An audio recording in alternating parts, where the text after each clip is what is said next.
Dad, आपने कुछ सोचा अपने वादे के बारे में? अनवर के घर में दाखिल होते ही उसने बिना सलाम और दुआ के सीधा सवाल दाग डाला। तुम्हें फिक्र करने की जरूरत नहीं है। मैंने एक बार वादा किया है तो मतलब जरूर निभाऊंगा।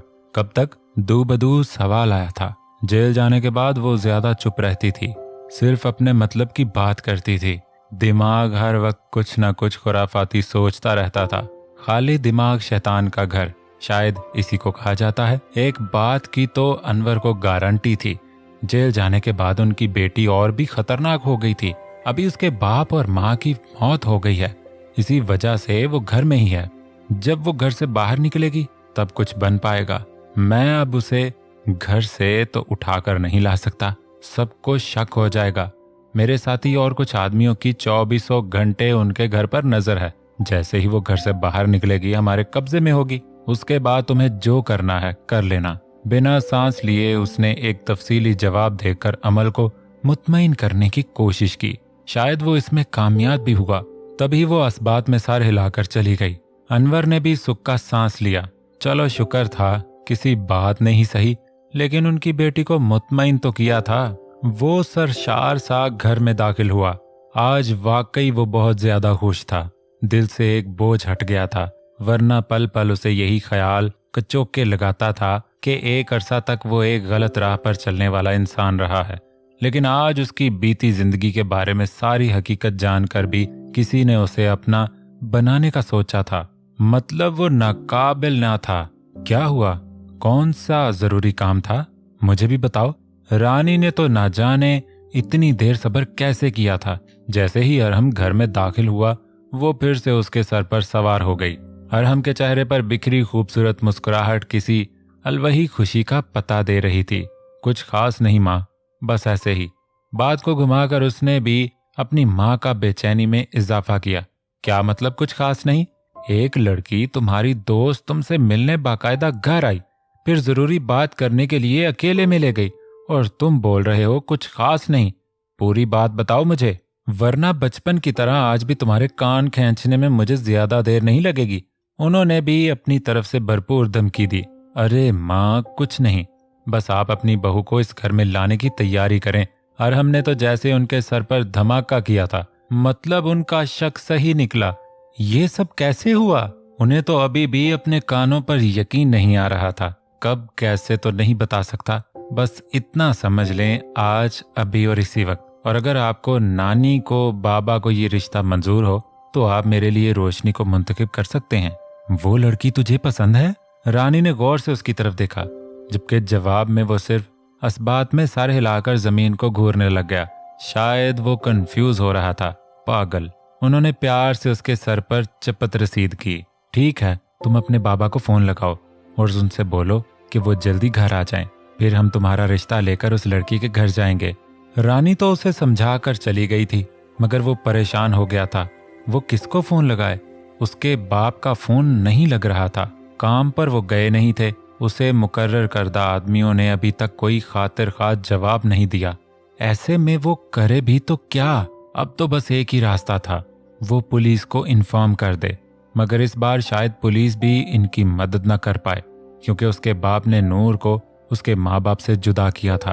पुलिस को तो यही लगेगा कि फराज गुनाहगार था, इसी वजह से भाग गया, और अब उसके घर वाले ये रिपोर्ट दर्ज करवाकर कोई नाटक कर रहे हैं। एक हफ्ते बाद वक्त ने जख्मों पर मरहम तो रख दिया था, मगर ये ऐसी तकलीफ थी जिसकी चुभन उसे सारी जिंदगी होने वाली थी। मगर इस दर्द से बाहर निकालने के लिए सबने अपनी अपनी भरपूर कोशिश की थी। किर्रत उसे रोज मिलने आती। रूप, तारा, नूर भी घंटों उसके पास बैठी ऊट पटांग बातें करके उसका ध्यान भटकाने की कोशिश करती, और अब वाकई उसका ध्यान भटकने लगा था। अरसल भी बड़े भाइयों की तरह उसके सर पर हाथ रखने आ जाता था। वहीं असवद भी उसे बेटी का ही दर्जा देता। कभी कभी वो और किर्रत दोनों ही उसके पास बैठकर उसका दुख दर्द बांटते, और इस वक्त ऐसा लगता जैसे उसके माँ बाप बिल्कुल उसके सामने हैं, बस रूप बदल गए हैं। वरना प्यार तो वो दोनों उसे माँ बाप जैसा ही करते हैं। चंबेली का रवैया भी दिन ब दिन अच्छा होता जा रहा था। सलीम ने तो पहले भी उसे कुछ नहीं बोला था। गुड मॉर्निंग, कैसी हो मेरी जंगली बिल्ली? वो नाश्ते की ट्रे लिए कमरे में दाखिल हुआ। चेहरे पर दिल फरेब मुस्कुराहट बिखरी हुई थी। वो इसी तरह हर सुबह एक खूबसूरत मुस्कुराहट के साथ उसकी सुबह हसीन और पुरसुकून बनाने की कोशिश करता, जिसमें वो काफी हद तक कामयाब भी हो जाता था। आओ हम दोनों नाश्ता करते हैं। ट्रे एक तरफ रखकर वो उसकी तरफ मतवज्जे हुआ। मिशी ने एक नजर ट्रे की तरफ देखा। 2 कप चाय, अंडा, ब्रेड, जैम, ये मिशी का नाश्ता था, जबकि दूसरी तरफ 2 पराठे और भिंडी गोश्त का सालन ट्रे में सजाया गया था। ये नाश्ता चांद का था, बल्कि ये सारी फैमिली ही सुबह सुबह चाय, ब्रेड और जैम खाने पर यकीन नहीं करती थी। वैसे ये आदत असवद मलक के घराने में भी थी। उनके हिसाब से सुबह सुबह एक भरपूर नाश्ता जरूरी था, जबकि उसने हमेशा ही अपने घर में लाइट सा नाश्ता देखा था और यही उसकी आदत भी बन गई थी। मगर अब चांद उसे रोजाना उसका पसंदीदा नाश्ता करवाने के साथ साथ थोड़ा सा पराठा खाने की भी आदत डाल रहा था। मैं ये नहीं खाऊंगी चांद, इसमें मिर्चें बहुत तेज होती हैं, उसने मुंह बसोरा। अरे नहीं है तेज मिर्ची, और अगर मिर्ची तेज है भी तो भला तुम्हें फिक्र करने की क्या जरूरत है? तुम तो जानती हो मेरे पास मिर्ची का असर जायल करने के कितने खूबसूरत तरीके हैं। उसने बेबाकी से आंख मारी। मिशी को भी इस घर में अपना पहला दिन याद आया तो खफत से चेहरा सुर्ख हो गया। बहुत बेशरम हो तुम। शर्म की ज्यादती से वो हकलाई। अरे इतने शरीफ बंदे को तुम ऐसे अलकाबात से नहीं नवाज सकती। अभी मैंने बेशर्म वाली कोई हरकत नहीं की। हाँ, अलबत्ता करने का इरादा जरूर है। क्या मतलब? वो हैरान हुई। मतलब रात में खुद ही समझ आ जाएगी। फिलहाल तुम ये नाश्ता जल्दी से फिनिश करो, उसके बाद नूर और अरसल आएंगे। तुम उनके साथ शॉपिंग करने और पार्लर चली जाना। मुझे ऑफिस के कई काम निपटाने हैं और फिर सुसर जी के ऑफिस जाकर भी सारे हाल अहवाल लेने हैं। तुम ठीक हो जाओ जल्दी से, ताकि अपने डैड का बिजनेस तुम खुद संभाल सको। शाम को मैं जल्दी घर आ जाऊंगा। उसे सिरसरी सा सब कुछ समझाकर वो खुद भी नाश्ता करने में मसरूफ हो गया, जबकि वो उसकी मानी खेज बातों को खूब समझ गई थी। सुबह की किरणों ने चारों तरफ का अहाता किया। रोजमर्रा की आदत के बिना पर रूप की भी आंख 6-7 के दरमियान खुल गई। अपने बराबर मुस्तफा को ना पाकर हैरत और फिक्र दोनों एक साथ हुई। हैरत इसलिए कि पहले तो ऐसा नहीं हुआ था, बल्कि मुस्तफा उससे पहले उठ जाता था, मगर उसके बराबर से उठकर नहीं जाता था और ना ही उसे जाने देता था। फिक्र इसलिए कि कल रात वो काफी परेशान था, यहाँ तक कि जब वो उसके करीब आया तो रूप को एहसास हुआ उसकी तबीयत भी खराब थी। मुस्तफा? कमरे के चारों तरफ में निगाहें दौड़ाकर मुस्तफा शाह को तलाशने की कोशिश की, मगर पूरे कमरे में खामोशी के सिवा कुछ न मिला। कहाँ चले गए सुबह सुबह? जॉगिंग करने तो नहीं चले गए? उसने खुद से ही फर्ज किया। सुस्त रवि से उठकर बालों को उलझे उलझे जूड़े की शक्ल दी। उठकर छोटे छोटे कदमों से वो दोबारा अपने कमरे की तरफ बढ़ गई। जी हाँ नाजरीन, आप बिल्कुल सही देख रहे हैं। ये तीसरा कत्ल है जो इस शहर में एक ही तरीके से किया गया है। जिस तरह ये तमाम वात एक ही तरह हुई हैं, पुलिस का मानना है शायद इन सब का कातिल भी एक ही शख्स है। आइए हम आपको एसपी राणा के पास ले चलते हैं, जो बखुद जाए हादसा पर मौजूद हैं, ताकि उनसे इन सारे मर्डर्स के बारे में कुछ और मालूमात निकलवाई जा सके। स्क्रीन के पार लड़की माइक लिए ऊंची आवाज में सनसनी फैलाने की मुकम्मल कोशिश कर रही थी। असवद और अरसल भी एक बार फिर कुछ दिन पहले की तरह गौर से इस खबर को सुन रहे थे। अरसल तो इस खबर को इसलिए सुन रहा था ताकि कुछ पता चल सके ये सब शहर में क्या हो रहा है, आखिर कौन मासूम लोगों को इतनी बेदर्दी से मार रहा है। दूसरी तरफ असवद इस खबर को इसलिए सुन रहा था क्योंकि पहले जिस इंसान का कत्ल हुआ था उसे वो जानता था। क्या इस बार भी किसी ऐसे इंसान का कत्ल हुआ था जिसे वो जानता था? आखिरकार वो घड़ी भी आ गई जब कैमरे का रुख लाश की तरफ किया गया, जिसे देखते ही पूरे बदन में सनसनी दौड़ गई। आखिर वही हुआ जिसका डर था। ये किसी और की नहीं बल्कि शौकत की लाश थी। सबसे पहले तो यही खबर चौंका देने वाली थी कि शौकत यहाँ कैसे? वो तो इतने सालों से लापता था, फिर आज यहाँ अचानक कैसे, और वो भी एक लाश की सूरत? इतना तो वो समझ गया था पुलिस का शक गलत नहीं है। इन सब को मारने वाला कोई एक ही आदमी है, मगर कौन? पहले वो वॉचमैन, फिर नीलम और आज शौकत। असवद की परेशानी आज सही मानों में बड़ी थी। Wow, looking beautiful. Peach colour की पांव को छूती फ्रॉक में सर पर स्कार्फ बांधकर सीने पर दुपट्टा फैलाए वो वाकई में अरसल मलक के दिल के तार हिला गई। बहुत शुक्रिया। मिशी के पास चलें, मुस्कुराकर सर झुकाते हुए अरसल के तारीफी कलमात को एक तरफ रखकर उसने पहले अपना मुद्दा सामने रखा। खुद के इस तरह इग्नोर होने पर वो पीछो ताप खाकर रह गया। मेरी गुड मॉर्निंग किस कहाँ है? जी नहीं, आप चलें, अभी हमें पहले ही देर हो गई है। एक बार फिर उसने अरसल की ख्वाहिश को पसे पुष्ट डाला। ये जो तुम मुझे सुबह से इग्नोर कर रही हो, खूब समझ रहा हूं मैं, लेकिन तुम कुछ भी कर लो, तुम्हें वो ड्रेस पहननी ही पड़ेगी। भले उसके बाजू नहीं है, भले तुमने ऐसा लिबास कभी नहीं पहना, लेकिन तुम्हें वो पहनकर मेरे साथ डेट पर जाना होगा। वैसे तुम्हें खुश होना चाहिए, तुम्हारा शौहर गर्लफ्रेंड के बजाय अपनी बीवी के साथ डेट मारने की ख्वाहिश रखता है। उस ड्रेस को लेकर तुम जो भी फील कर रही हो, मगर आज तुम्हें वो ड्रेस पहनना पड़ेगा। लहजा अटल था। प्लीज आप समझने की कोशिश करें। वो एक बार फिर रूहान सी हुई। अगर सब लोग मुझे ऐसे कपड़ों में देखेंगे तो क्या बोलेंगे? कुछ नहीं बोलेंगे। और तुम्हें क्या, मैं इतना बड़ा बेवकूफ लगता हूँ जो तुम्हें इस तरह के लिबास में सबके सामने लेकर जाऊंगा? हम डेट पर जाएंगे, बारात में नहीं। वो भी खफा खफा अंदाज में गोया हुआ। मुझे कुछ नहीं पता, आप बस अभी चलें, मुझे मिशी के पास जाना है। ठीक है चलते हैं, लेकिन पहले मेरे मूड को ठीक करो। वो शौक हुआ जबकि नूर हैरान। ये भी कोई वक्त है? उसने मुंह बसोरा। अगर बंदा मेरी तरह दिल वाला हो तो वक्त बे वक्त मूड बना रहता है। मुस्कुराकर उसने नूर को खुद से करीब किया। प्लीज मुझे छोड़ दो, माफ कर दो, मुझसे बहुत बड़ी गलती हुई, मगर मुझे उसकी सजा मिल गई है। मैं समझ गया हूँ अपनों से दूर हो जाने की तकलीफ क्या होती है, कैसे इंसान मर मर कर जीता है। प्लीज मुझे मेरी फैमिली के पास जाने दो, रहम करो। जब से वो यहाँ कैद था तब से वो रो रो कर एहसन से अपनी आज़ादी की भीख मांग रहा था, मगर इसमें एहसन भी आखिर क्या कर सकता था? मुस्तफ़ा शाह के जो भी आर्डर्स होते थे उसका काम उन्हीं आर्डर्स को फॉलो करना होता था। सर प्लीज इसे जाने दें, इसका बेटा और बीवी भी इसके इंतजार में है, और अगर रूप भाभी को पता चला तो वो बहुत नाराज होंगी आपसे। प्लीज जाने दें इसे। वो कुछ भी करके फराज को इस कैद खाने से आज़ाद करवाना चाहता था। माना कि उसका जुर्म में काबिले माफी ना था, लेकिन मुस्तफ़ा शाह को अपना दिल बड़ा करके उसे माफ कर देना चाहिए, क्योंकि जैसी उसकी हालत थी इससे बेहतर शायद मौत हो। एहसन, तुम पर कौन सी हमदर्दी का भूत सवार है? जानते हो ना, उसकी वजह से इतने सालों तक मुझसे मेरी बहन दूर रही है। इतना बड़ा बेवकूफ बना रहा मैं इस सारे अरसे में, जो इस बात से भी अनजान था कि मेरी कोई दूसरी बहन भी है। एक बहन को दूर करके उसका मन नहीं भरा तो ये चंचल को भी मुझसे दूर ले गया। वो झुंझला उठा। एहसन भी कुछ देर के लिए खामोश हो गया।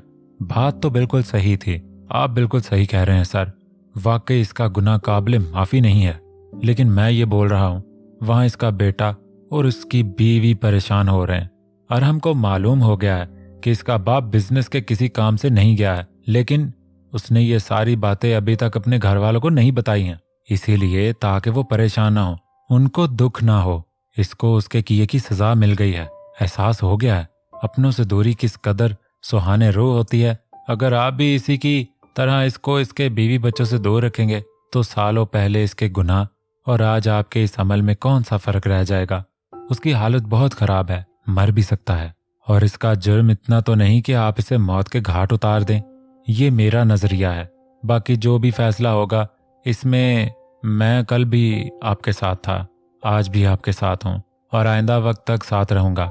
अपना नजरिया मुस्तफ़ा शाह के सामने रखकर वो जा चुका था। मुस्तफ़ा ने एक नजर जमीन पर लेटकर लंबे लंबे सांस लेते फराज की तरफ देखा, जिसकी हालत वाकई खराब थी। एहसन की सारी बातें सही, मगर वो अपने दिल का क्या करता जो किसी तौर पर इस इंसान को आजादी देने के हक में न था। एक हफ्ता पूरा, एक हफ्ता हो गया है।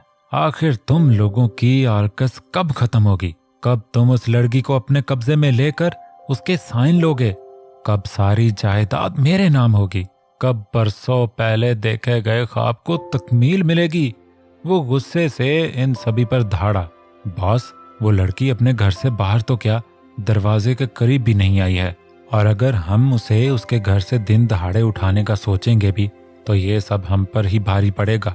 असवद मलक और उस लड़की के घर वाले अलर्ट हो जाएंगे, फिर हो सकता है वो अपने घर के करीब करीब सिक्योरिटी भी बढ़ा लें, तो हमें मसलहत इंतजार करने में ही लगी।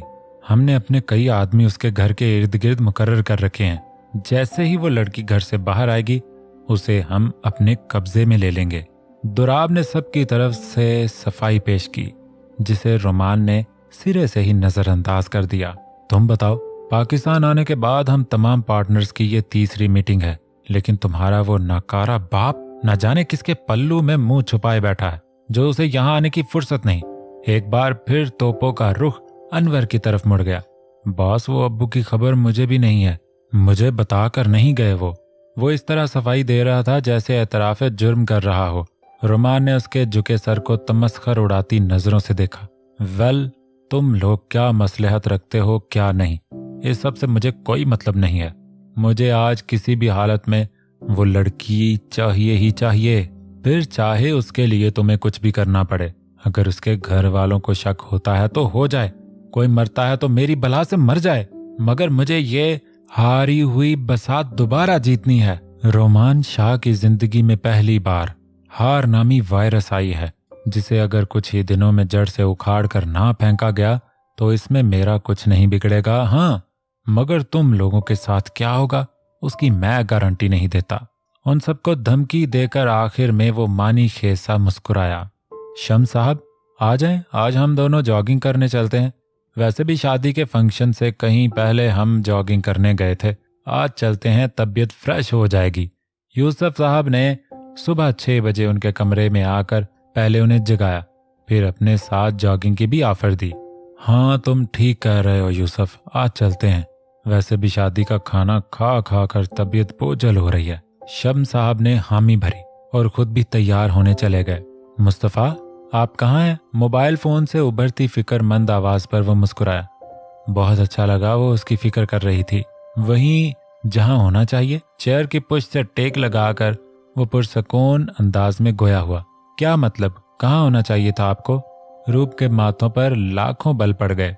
एक तो वो सुबह से गायब था और ऊपर से बोल रहा था वो वही है जहां उसे होना चाहिए, एंजल के साथ।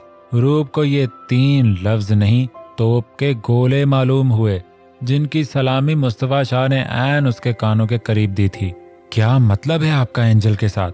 क्या कर रहे हैं आप उसके साथ? वो भी मुझे बिना बताए? आपकी हिम्मत कैसे हुई उसके पास जाने की? एड्रेस दें मुझे, अभी के अभी। मुस्तफा शाह के करीब किसी और लड़की का तस्वर ही उसके दिमाग की शरेयानों में आग की तरह फैल गया था। वो लड़की उसकी गैर मौजूदगी उसके शौहर के साथ थी, वो भी अकेले। ये सोच कर ही उसके दिमाग में आग लग गई। शाह मेंशन। मुस्तफा शाह के लफ्जों ने एक बार फिर उसके कानों के करीब धमाका किया। मतलब वो दोनों शाह मेंशन में अकेले थे? गुस्से की शिद्दत से छोटी सी नाक लाल हो गई थी। आंधी तूफान बनकर उसने अपना रुख मलक हाउस के खारजी हिस्से की तरफ किया। वो दोनों ही इस वक्त शॉपिंग मॉल में मौजूद थीं। उनके साथ अरसल भी था। नूर में इतना एतमाद आ गया था कि आज वो खुद सर उठाकर चीजों को अपने लिए पसंद करने की कोशिश कर रही थी। अरसल भी उसकी एक एक हरकत को नोट कर रहा था। यही वजह थी आज वो उससे कुछ दूरी के फासले पर चलते हुए खुद को पूरी तरह मोबाइल में मगन जाहिर कर रहा था, ताकि वो हर चीज अपनी पसंद से मुंतखब कर सके। मिशी भी बेदिली से हर चीज देख रही थी। कुछ भी खरीदने का मन तो बिल्कुल नहीं था, मगर चांद ने उसे शॉपिंग पर शायद इसीलिए भेजा था कि उसका मन बहल जाए। अपने लिए तो उसने कुछ खरीदना नहीं था। चांद ने उसकी जरूरत की तकरीबन सारी चीजें खरीद रखी थीं। इस वक्त वो तारा के लिए कुछ पसंद कर रही थी, या फिर चांद और किर्रत माँ के लिए खरीदारी करने का दिल कर रहा था। मिशी, जल्दी जल्दी खरीद लें, फिर हमने पार्लर भी जाना है। मेरा पार्लर जाने का बिल्कुल दिल नहीं है, उसने साफ मना कर दिया। अल्लाह जी, आप तो बिल्कुल वैसा ही बोल रही हैं जैसा चांद भाई ने बोला था। नूर का हैरत की ज्यादती से मुंह खुल गया। क्या मतलब? उसकी इस बात पर मिशी भी हैरान हुए बगैर न रह सकी। वो जब कल रात चांद भाई ने आपको शॉपिंग पर ले जाने का बोला था तो उन्होंने साथ में ये भी बोल दिया था, जैसे ही मैं आपसे पार्लर चलने का बोलूंगी तो आप बोलेंगी कि आपका बिल्कुल भी मन नहीं है पार्लर जाने का, और अभी आपने बिल्कुल वैसा ही बोला। नूर की गोहरे अफशानी पर उसने बुरा सा मुंह बनाया। जैसे वो तो कोई नजूमी है जो पहले ही उसे मेरे मन की हर बात पता चल जाती है। वो मुंह बसोर कर गोया हुई। मिशी, चांद भाई आपको बहुत अच्छे तरीके से जानते हैं, आपसे बहुत मोहब्बत करते हैं, तभी वो आपके मन की हर बात पहले ही समझ जाते हैं। नूर को सच में मिशी के अंदाज पर हंसी आई। ठीक है, चलते हैं। आखिरकार उसने भी हार मानी। वो तनफन करती शाह मेंशन में दाखिल हुई। गुस्सा अभी तक सर पर सवार था आज तो इस एंजल की हड्डियों का सुरमा बना दूंगी, चुड़ैल ना हो तो। दिल में खतरनाक इरादे लिए उसका रुख उसी कमरे की तरफ था जहां पहली रात मुस्तफ़ा शाह उसे लेकर गया। उसके सिवा और किसी कमरे को वो जानती भी नहीं थी। धड़ से दरवाजा खोला, मगर वहां भी खामोशी मुंह चिढ़ा रही थी। एक बार फिर मोबाइल फोन में कॉल रिंग टोन बजी। कहाँ हैं आप? मैं यहाँ शाह मेंशन आई हूँ और आप यहाँ नहीं हैं। कॉल उठाते ही बड़ी मुश्किल से अपना गुस्सा दबाते हुए वो बिना मुस्तफ़ा की कोई बात सुने सीधा अपनी परेशानी बताने लगी। अरे मेरी जान, जब शाह मेंशन आई थी तो एक बार मुझे बता देती, तुम्हें इतना खार नहीं होना पड़ता। खार तो आपने आज मुझे सुबह सुबह ही कर दिया। सुबह ही उसके साथ किसी और को तसव्वुर करके उसका हल्क तक कड़वा हुआ था। ऊपर से वो उसे भी मिल नहीं रहा था। यहाँ से दाएं तरफ मुड़ जाओ और सीढ़ियों की मदद से नेक्स्ट फ्लोर पर आ जाओ। वो भी खूब समझ रहा था उसके दिल की हालत, मगर वो ये भी जानता था अभी वो परेशान हो रही है। जब उसे मालूम होगा कि मुस्तफ़ा की एंजल कोई और नहीं बल्कि रूप ही है, तब उसकी खुशी देखने लायक होगी। ओके, अभी आती हूँ। उसके बोलने के ऐन मुताबिक वो अपने दाएं तरफ मुड़ गई। अब किस तरफ आना है? आज वो हर बात दो टोक कर रही थी। अरे इतनी क्या जल्दी है, आराम आराम से आओ। अगर तुम्हारा सांस फूल गया तो? मुस्तफ़ा शाह ने उसे एक बार फिर जिच किया। आपको मेरी फिक्र करने की बिल्कुल जरूरत नहीं है। आप मुझे बस बताएं, आप इस वक्त कहाँ छुपे बैठे हैं? चाह कर भी वो अपने अंदर उठता इश्ताल दबा नहीं पा रही थी। लब भींच कर मुस्कुराहट रोके मुस्तफ़ा शाह ने बमुश्किल खुद का कहकहा उबलने से रोका। अब थोड़ा आगे आओ और दोबारा से दाएं तरफ मुड़ जाओ। मुड़ गई। दोबारा सेकंडों के अंदर अंदर जवाब मौसूल हुआ। अब सीधा चलती रहो और फिर बाएं तरफ मुड़ जाना। रूप को ये शाह मेंशन नहीं बल्कि कोई भूल भुलैया लग रहा था। यहाँ तो बहुत सारे कमरे हैं और आगे चलकर कॉरिडोर भी खत्म हो जाता है। वो दोबारा कंफ्यूज हो गई। बिल्कुल सही जगह आई हो, तुम्हारे बिल्कुल सामने, मतलब इस रो के आखिर में जो कमरा है वहीं आना है। रूप ने अपने बिल्कुल सामने मौजूद बंद दरवाजे को कहर बरसाती नजरों से देखा। चंद कदमों में ही उसने दरवाजे तक का फासला अबूर किया। धड़ से दरवाजा खोलकर नजर जैसे ही कमरे के चारों तरफ में दौड़ाई, मुंह हैरत की ज्यादती से खुला का खुला रह गया। पूरा कमरा उसकी तस्वीरों से भरा था। एक तरफ मुस्तफ़ा शाह दीवार से टेक लगाए उसके हैरत ज़दा तासरात से लुत्फ अंदोज हो रहा था। वाकई ये एक हैरत और खुशी का जबरदस्त झटका था। जैसे जैसे इन तस्वीरों पर उसकी नजर पड़ रही थी, बचपन, बांकपन, जवानी, हर उम्र की यादें ताज़ा होने लगीं। हर खास मौके की तस्वीरें यहाँ मौजूद थीं। कुछ ऐसी तस्वीरें भी उसमें मौजूद थीं जो शायद उसकी फैमिली के पास भी नहीं थीं। ये तस्वीरें शायद उसकी और बाकी सबकी बेखबरी में ली गई थी। मगर सोचने की बात ये थी, इसके पास ये सारी कहाँ से और क्यों कर आई थी? हैरत से मुंह खोले सवालिया नजरों से मुस्तफ़ा की तरफ देखा, जिसने जवाबन कंधे उचकाए। ये सब वो बस इतना ही बोल पाई। अंदर आओ। वो कदम कदम चलता हुआ उसके करीब आया। रूप का नाजुक सा हाथ थामकर उसे कमरे के दरमियान में खड़ा किया, जहां से वो कमरे के हर कोने को बासानी देख सकती थी। ये सब? एंजल कहाँ है? आप तो बोल रहे थे आप एंजल के साथ हो, मगर यहाँ तो मेरी इतनी सारी तस्वीरें हैं और ऐसी ऐसी तस्वीरें जो मेरे पास भी नहीं है। ये कब और कहाँ से आई आपके पास? वो अभी तक हैरत के समुंदर में गर्क थी। ये एंजल है। उसने नजरों से ही रूप की तस्वीरों से सजे कमरे के चारों इतराफ की तरफ इशारा किया। मेरी एंजल। मेरे मुस्कुराने की वजह एक और धमाका उसके सर पर किया गया, मगर ये इतना हसीन धमाका था जो उसे अंदर तक सरशार कर गया। मैं आपकी एंजल हूँ? खुशी के मारे आज पहली बार उसकी आवाज में लर्जाहट आई थी। हाँ, तुम ही मेरी एंजल हो। जब जब खुद को तन्हा और बेसकून महसूस किया, तब तब मुस्तफ़ा शाह ने इन बेजान तस्वीरों में जागती जिंदगी की मुस्कुराहट से खुद में सुकून और खुद को मुकम्मल करने का एक यकीन पाया। वो सरशार सा लहजे में मोहब्बत का हर जज्बा समेटे उसे खुद पर फख्र महसूस करने पर मजबूर कर गया। मतलब मेरा शक बिल्कुल सही था। उसने मुस्कुराकर सनसनी फैलाने की भरपूर कोशिश की। कैसा शक? वो भले रूप से सवाल गो था, मगर नजरें अभी भी दीवारों पर नस्ब उसकी तस्वीरों में उलझी थी। यही कि आप मुझे पहले से जानते हैं। अभी जब इतना सब बता दिया है तो ये भी बता दें कि आखिर आप मुझे कब से जानते हैं। ये तस्वीरें भी मेरी बेखबरी में ली गई हैं। ये मैं अभी नहीं बता सकता। उसके साफ मना कर देने पर उसका खुशगवार मूड होने के बावजूद मुंह बन गया। एक तो आपकी सस्पेंस फैलाने की बहुत बुरी आदत है। वो बुरा सा मुंह बनाकर रह गई। आखिरकार मैं आपकी बीवी हूँ, मेरा पूरा पूरा हक बनता है सब कुछ जानने का। आप मुझे हर बात शराफत से बता दिया करें, वरना आप तो अच्छे तरीके से जानते हैं मुझे सच और गुलवाना बहुत अच्छे तरीके से आता है। उसका इशारा साफ अपने कराटे चैंपियन होने की तरफ था, मगर उसकी ये धमकी मुस्तफा शाह की नजर में मासूमाना धमकी थी। तभी वो खुलकर दिल से मुस्कुराया। हर चीज का एक वक्त होता है, मैं तुम्हें सब बता दूंगा, मगर पहले तुम बताओ, जलन हो रही थी ना मेरे साथ किसी और लड़की को तस्वर करके? वो बड़ी गौर से उसकी नजरें चुराती आंखों और मुंह के अजीब अजीब एंगल्स को देख रहा था, जो वो शायद इसलिए बना रही थी ताकि उसके दिल का हाल अहवाल मुस्तफा शाह पर जाहिर ना हो सके। नहीं तो मैंने आपसे पहले ही बोला है, मुझे जलन नहीं होती, मुझ में वो फीचर ही नहीं है। एक बार फिर उसने हफ्ता पहले का डायलॉग दोबारा दोहराया। मोहब्बत का फीचर तो है ना? एक बार फिर उसकी बेचैन आंखों में देखकर सवाल किया गया, जिसे सुनते ही वो चहक उठी। हाँ बिल्कुल, मम्मा और डैड से मुझे सिर्फ मोहब्बत का सबक मिला है। मोहब्बत से हर चीज को अपना बना लो। अब रूप ने भी मुस्तफा शाह की आंखों में झांका।